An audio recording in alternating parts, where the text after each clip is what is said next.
Welcome to Revenge Report. Don't forget to hit that like button and subscribe for more. Let's dive in. I wasn't supposed to be there. I didn't belong in the same room as these Ivy League recruits, the legacy sons, the hotshot execs in waiting. But here I was, standing at the farthest end of the boardroom, anonymous in an unbranded suit, no title badge, just my name last on the list. Claire Rourke, a name they didn't expect to see. My father's voice, deep and commanding, rang out across the sleek, modern room as the list of participants was read aloud. He didn't even try to hide the scoff. "Claire Rourke," he said, loud enough for everyone to hear, his tone thick with disbelief. "What's she doing here?" A chuckle rippled through the room, but it wasn't a joke. It wasn't a good-natured laugh. It was the kind of laugh people give when they know they found someone to mock. I didn't respond. I didn't even flinch. Someone, probably one of the legacy sons or a future exec, piped up, trying to salvage the moment. "Maybe we should let her try, for fun," they joked. Fun. The word hit me like a slap, but I didn't rise to it. I didn't need to. I wasn't here for fun. I quietly walked to Station 7, the farthest console in the corner of the room, deliberately choosing the shadowed space where no one could get a good look at me. A back seat, a quiet observer. I wasn't there to make a scene. The simulation kicked off, a mock hostage crisis that was meant to test our ability to act under pressure, think on our feet, and stay sharp when the world around us was falling apart. The room was filled with nervous energy as the participants scrambled to get their bearings, like fish in a tank unsure of which way to swim. But I didn't scramble. I moved quickly, surgically, the way I had been trained. My fingers danced over the console, connecting data points, pulling up simulations, and optimizing responses faster than anyone could blink. There was no chaos in my mind. There was only focus. The hostage crisis was under control before the others even realized what had happened. The simulation wrapped up in record time, faster than anyone expected, faster than the company's all-time record holder had ever done it. The room fell silent, and then the scoreboard flashed on the screen. My name, shining at the top, alone in its own category. Claire Rourke, minutes ahead of the nearest competitor. Silence. No applause, just stunned. Silence. The faces around the room began to shift. Some tried to play it cool, pretending they weren't surprised, but I could see the discomfort, the uncertainty creeping into their expressions. The board members, especially my father, shifted in their seats. I didn't gloat. I didn't need to. They had seen the result. They had seen that I had beaten them, and I wasn't there to make them like me or prove something I already knew. One of the older directors, someone with a legendary reputation in the company, stepped forward. He had been one of the few who hadn't been so quick to laugh. His eyes lingered on my wrist, where the tattoo, a symbol of crisis fidelity, was now visible. It had been earned, not given, a mark of someone who had seen the world's worst crises and walked away unscathed. "Is that the fidelity mark?" he asked quietly, as if to confirm. I met his gaze, a flicker of acknowledgement in my eyes. His voice dropped, almost reverently. "How did you—" I didn't answer. There was nothing to explain. They already knew who I was. They already knew what I was capable of. My actions had spoken louder than any title or badge ever could. The silence in the room was heavy, the kind that comes after a truth is revealed that no one can deny.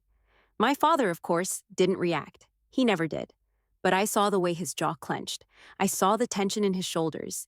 He had tried to erase me from this world, from this company, for years. And now, I was here.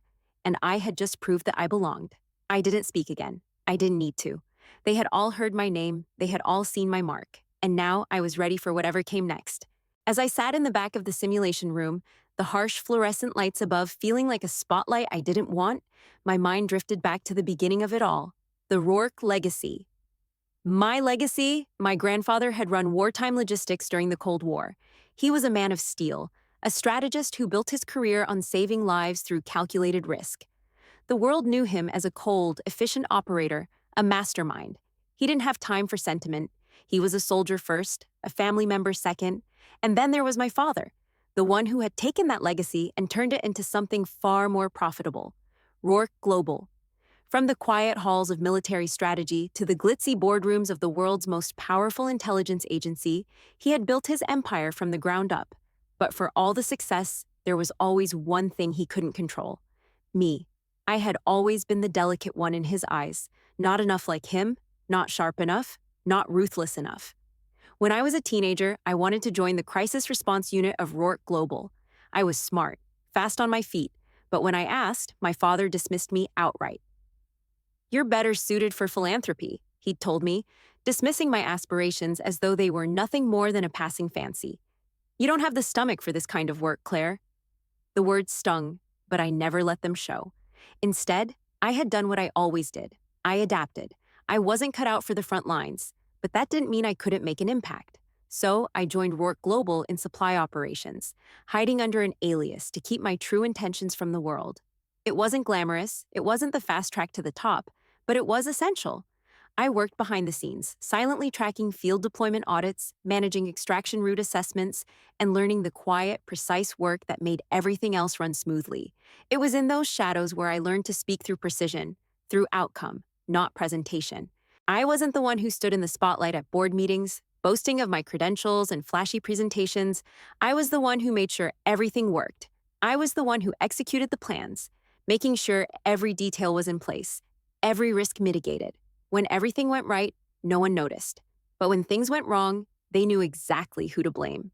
But I didn't mind. The work spoke for itself. Through it all, I watched my father grow more distant. As Rourke Global became a titan, he became more inaccessible, more untouchable. I had been erased from the company's future, but I wasn't gone.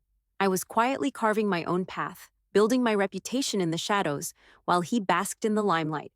My brother, of course, never had to fight for his place. He sailed through Harvard with ease, made connections without effort, and walked straight into an executive training program at Rourke Global. He was everything my father wanted in an heir, and for a time, he was everything I wasn't. Charming, diplomatic, able to play the game with a smile. It was always assumed that he would take over when my father retired. He was the obvious choice, the heir to the Rourke dynasty.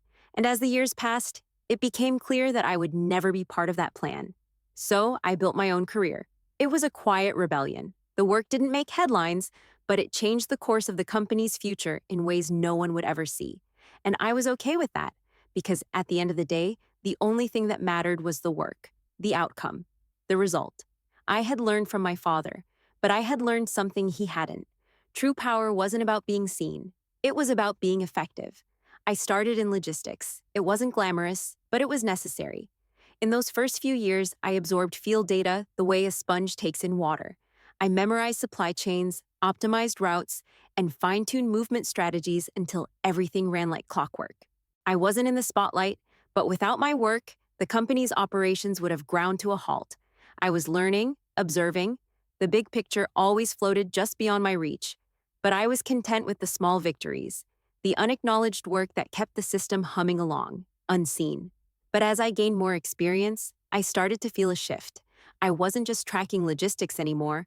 I was mapping the flow of power within Rourke Global. There was a rhythm to the way people rose through the ranks, a subtle dance of influence and calculated moves. But it wasn't enough for me to just watch anymore. I wanted in. I applied to the most elite internal unit within the company, Crisis Fidelity. They were the best of the best, the ones who handled the most dangerous operations, the ones who stayed calm when the world seemed to fall apart. It was a place I knew I could prove myself, but my father had other plans. He wasn't just the founder and chief strategist of Rourke Global. He was the one who had the power to decide who made it and who stayed on the sidelines. So, when I submitted my application, I didn't expect it to go anywhere. I watched as his influence took its toll, burying my name beneath others, never giving me a chance. I wasn't discouraged, not then, not ever. Instead, I started slipping into global rotations under third-party contracts, working in war-torn zones, handling financial coups, and negotiating with criminals and politicians alike. Each success was invisible to everyone at the company. But it didn't matter. I was building my reputation in the shadows, quietly gathering victories that no one would ever track, no one would ever know about. I proved myself to those who mattered. Field agents, global leaders, the ones who saw what I could do without the need for fanfare.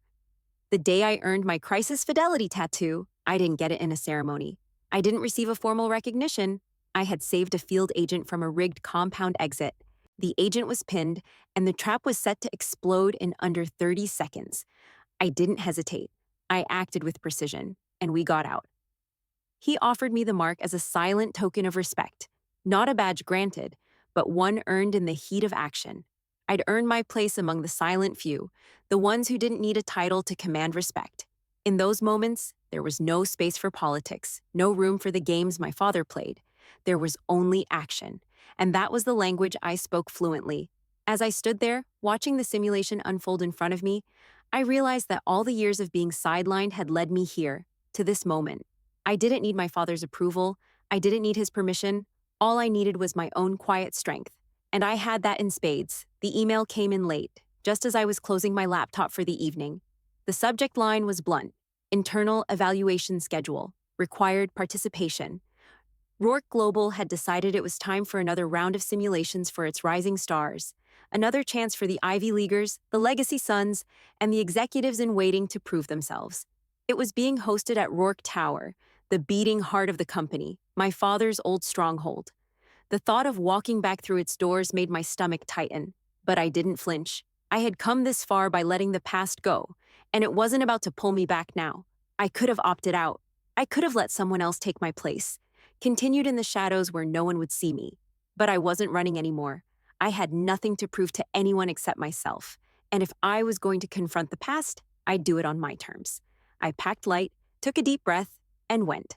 I entered the simulation room early, finding a seat at Station 7, the one furthest from the spotlight. I hadn't planned it that way, but it felt appropriate. I wasn't here to make a grand entrance. I was here to execute, not perform. The room was filled with faces I didn't recognize, all eager to prove they belonged. Some were trying to hide their nervousness behind confident smiles, while others clung to their social status like it was armor. They were eager, raw, untested. And then there was me, quiet, calm, anonymous. The simulation began, and my father walked in with his familiar air of authority. I didn't acknowledge him. I didn't need to. He wouldn't even notice me at first, and that was fine. I didn't need his recognition. For the first few minutes, the room buzzed with activity as the recruits dove into their tasks, a cacophony of clicking keyboards and muttered conversations. Then, a small flicker of recognition hit me. I watched my father closely as he leaned over the control panel, his fingers hovering over the simulation cues. I knew what he was doing. He was manipulating the cues in real time. Where others would see a simple scenario unfolding, he saw it as a chance to test me, push my limits, see how I reacted under pressure. He was turning my station into a gauntlet, changing the conditions to make the task more complicated, more unpredictable. A perfect trap in his eyes. The recruits around me laughed, unaware of the game being played, convinced that I was just another washed-up legacy hire. I heard one of them whisper, "Guess we'll see how she does. For fun." I didn't respond. I didn't need to. I kept my focus on the screen, processing the data, adjusting my response time, ignoring the noise around me. With a few keystrokes, I hacked into the simulation's flow, bypassing the traps my father had set. Each decision, each data point clicked into place. I didn't need to hurry, because I knew my pace was the right one. The timer ticked down, and I had already completed the task. The simulation was finished. The rest of the recruits were still scrambling, trying to catch up, thinking they could somehow get ahead of me. But they wouldn't. I glanced at the clock, 2 minutes ahead of the company's long-standing record, and there it was, the final scenario, executed flawlessly. No surprises, just outcome. The room grew quiet. The simulation ended. The board members glanced at each other, stunned. But it was my father who broke the silence first, his eyes narrowing in disbelief. He tried to mask it with a slight cough, but it was too late. The results were already on the screen, and he had just been outplayed by the very daughter he had erased from his world. I didn't acknowledge it. I didn't need to. I had done my part. The room filled with murmurs, the recruits shifting uncomfortably in their seats. No one knew what to say, least of all my father. I didn't wait for his approval. I was already halfway out the door.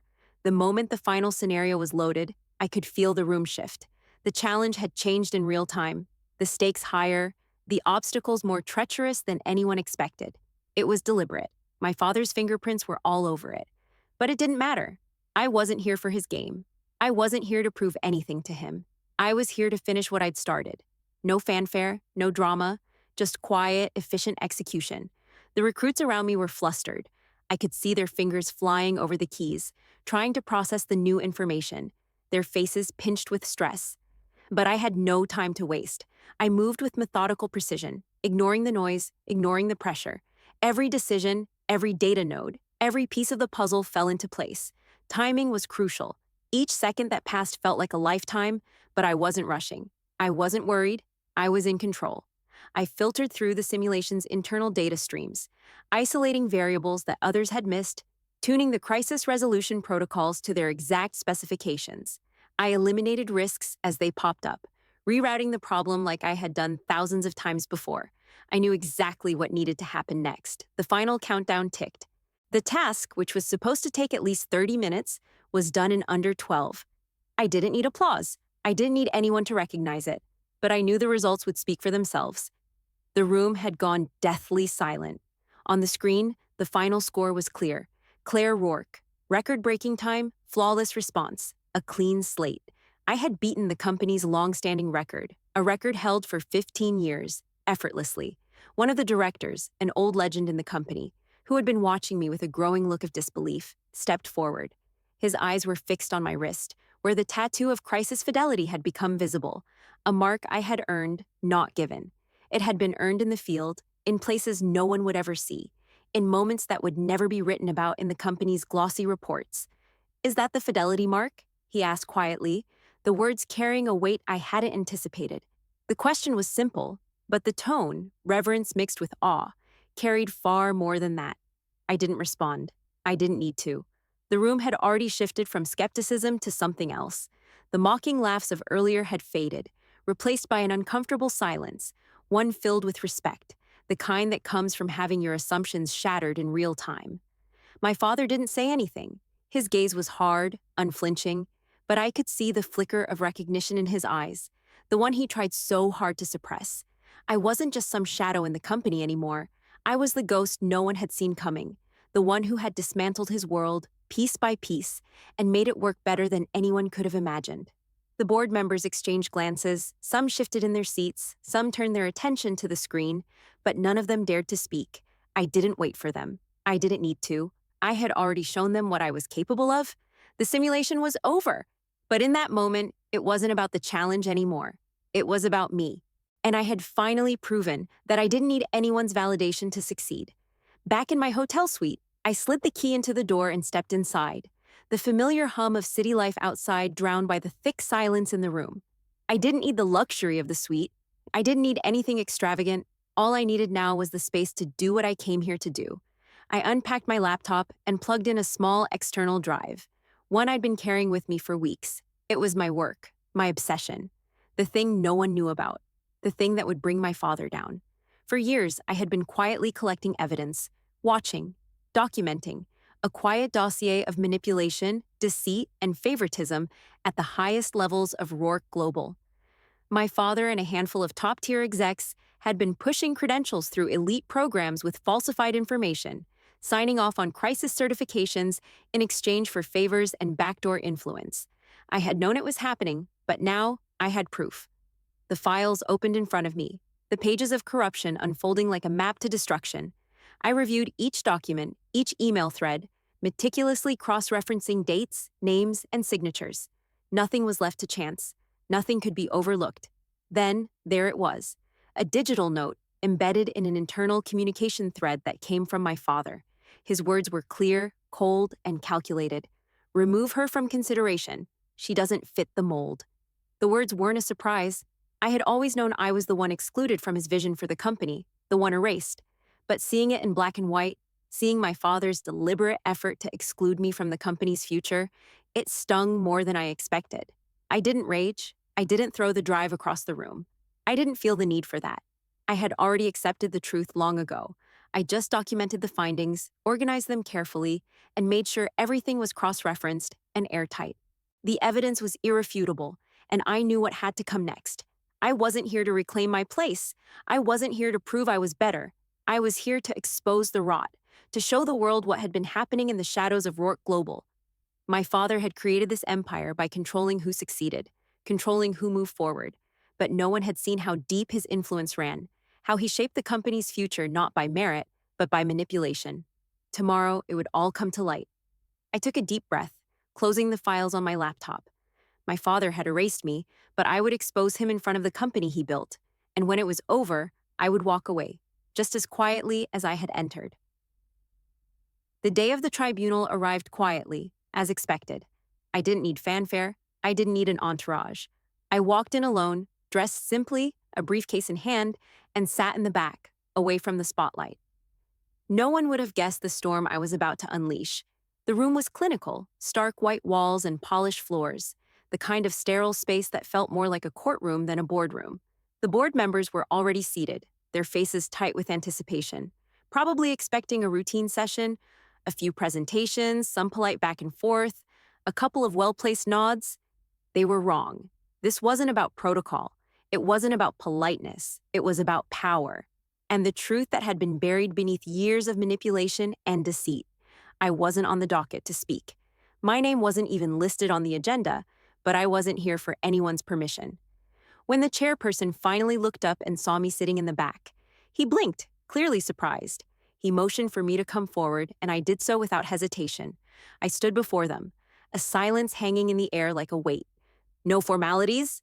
one of the board members muttered under his breath, looking up from his notes. "None needed," I replied, calm but firm. "I'm here to show you something." I opened the briefcase and slid a single file folder across the table to the chairman. The room watched in silence as he took it, looking down at the neatly organized documents within. Inside were printouts of emails, financial records, falsified crisis certifications, and a detailed timeline of backdoor dealings. Everything that I had meticulously compiled over the past few weeks. "Take your time," I said, watching as they flipped through the pages. Each piece of evidence was damning. It wasn't just about the corruption within the company. It was about how my father had systematically erased me from his plans. It was about how he had manipulated the system to keep his control over who succeeded in Rourke Global. He had been pulling the strings behind the scenes, signing off on credentials he knew were false, all in exchange for favors. The chairman cleared his throat after a few minutes of silence, his voice shaky. This is serious, Claire. Are you sure about all of this?" "I'm sure," I replied, my voice as steady as ever. "It's all right there, in black and white." He glanced at the others around the table, who seemed uncertain how to respond. My father, who had been seated at the head of the table, remained still, his face impassive as ever. He had not moved since I entered the room. "Your father's signature is on a few of these documents." One of the directors finally spoke, his tone measured but edged with disbelief. "Does he know about all of this?" I looked over at my father. "You don't need to ask him. I already know the answer." He didn't respond. He didn't need to. The evidence spoke louder than any defense he could offer. One of the directors stood, walking over to the screen and pulling up a specific email thread. The words from my father's message were clear for all to see. "Remove her from consideration. She doesn't fit the mold." It was a small statement, a simple instruction, but it was the moment everything clicked into place for the board members. My father had deliberately excluded me from the company's future. He had decided, long before today, that I wasn't the one to carry the Rourke legacy. There was no outrage, no denial, no anger. My father sat stone-faced, as if he knew this moment would come but had no response to it. "No response?" one of the board members asked, his voice thick with incredulity. My father looked up, his gaze cold, resigned. No response. That was it. In his mind, there was nothing left to say. He had cornered himself with his own game. The tribunal shifted. The tone of the room, once cold and clinical, became something else, something more urgent. The people around the table had seen enough. They knew now what I had always known. The company had been built on lies. On power, yes, but also on manipulation. My father's empire was no longer untouchable. "You can't just erase people, William," I said, addressing my father directly for the first time. "Not anymore. Not without consequence." For a moment, the room was dead silent, the air thick with the weight of what had been revealed.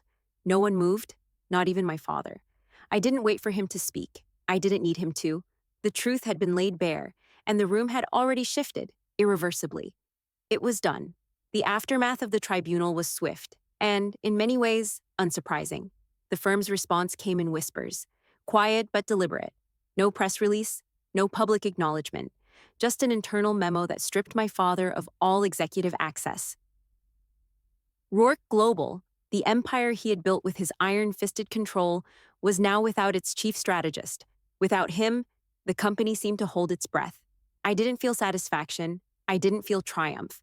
There was no sense of vindication in me. It was simply the result of exposing a truth that had been hidden for far too long.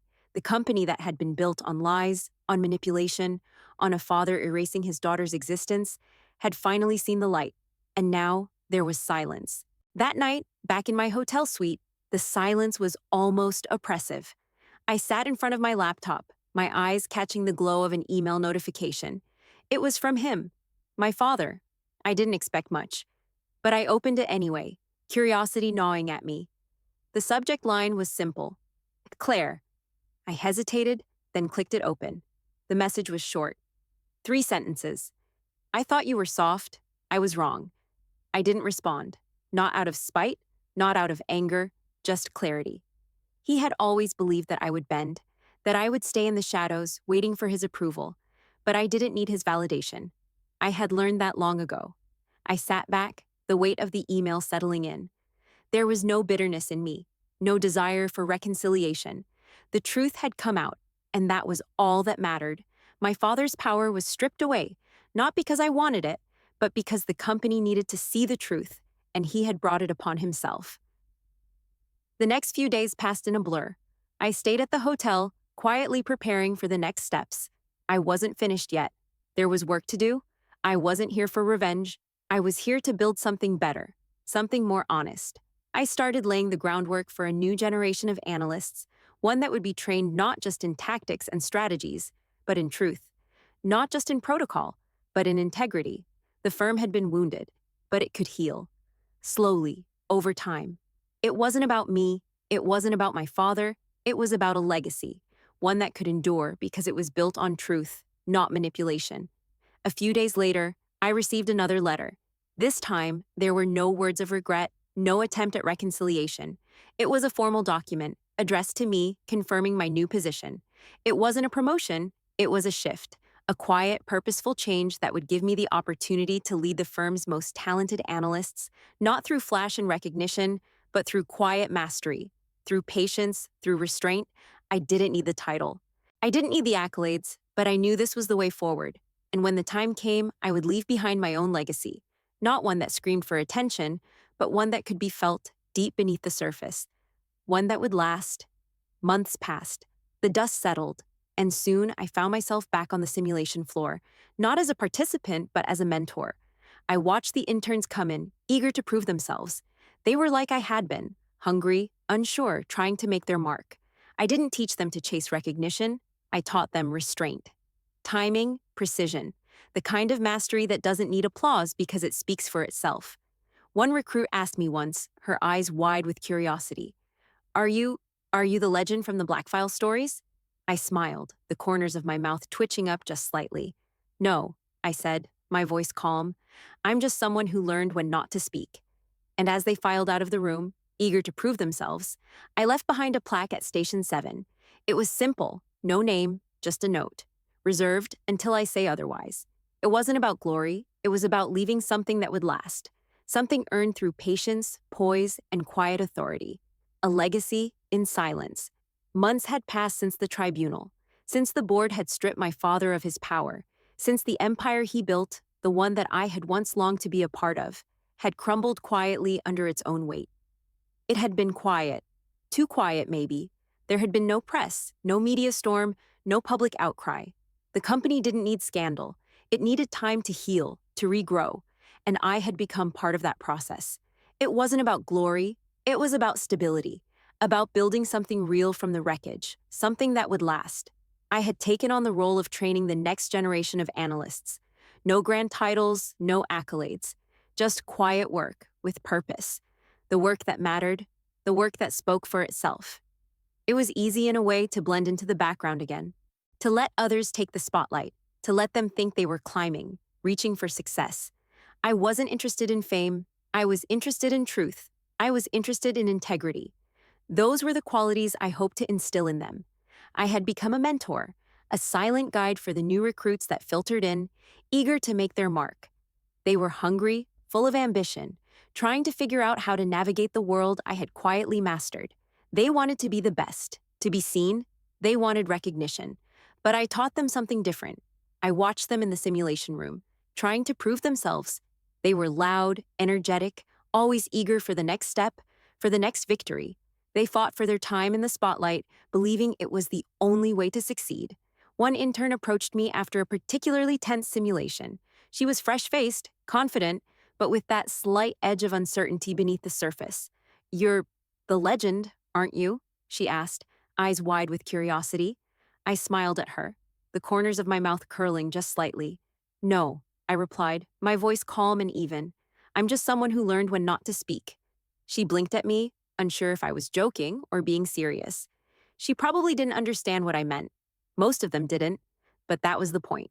I wasn't here to chase recognition. I wasn't here to be part of the show. I was here to teach them that silence can be just as powerful as a speech. That restraint can be more powerful than action. I didn't need to prove myself anymore. I had done that in silence, in ways no one could have predicted. But what I could give them was something more valuable. Quiet mastery, timing, poise, patience, knowing when to move and when to wait. As they filed out of the room that day, I stood alone by Station 7, the one that had once been a symbol of mockery, the place where I had been written off. Now, it was my marker of something else, my mark. I placed a small plaque on the console, simple but telling. It read, "Reserved until I say otherwise," and with that, I walked away. The legacy was no longer about me or my father. It was about the work that I had done, the truth that had been revealed. It was about a future that was shaped not by power but by integrity. No one would ever hear my name in the same way again, but they would feel my presence, quietly, in everything they did. They would learn from the legacy I left behind, not one of noise, but of quiet strength, and that was enough.